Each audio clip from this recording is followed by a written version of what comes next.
Welcome back to our 10 Steps in Business series. And today we're talking about, in previous videos, we talked about what your strengths are, what you like to do, what other people think of you, and finally we looked at who you like working with. More specifically, we investigated what problems your audience has and what problems trigger them to engage with you, because we're going to use that engagement as a metric to signal potential business ideas, okay? So finally, if you did the interviews with the audience who engaged with you, then you're probably already rearing to go with this because you have learned a lot about your audience and the nuances of what they want.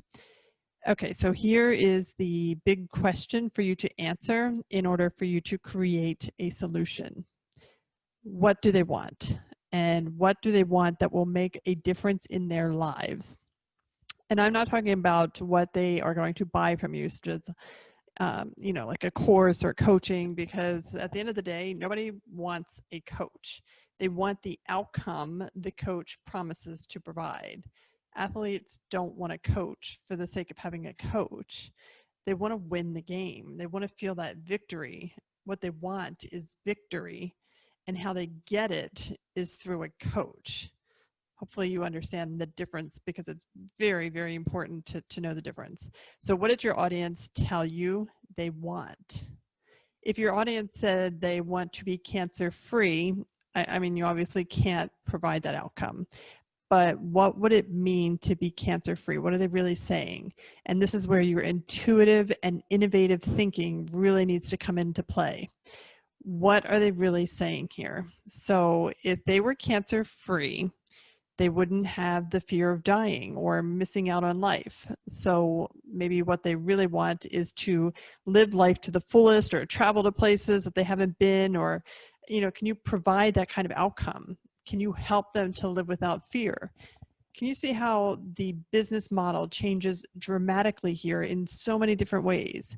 I mean, sure, you could invent a medication that gets rid of cancer and solve the problem. You could offer travel services to cancer patients. You could offer energy services that alleviates fear. You could tackle this issue multiple different ways. But the best way to tackle it is by leveraging what you already do well.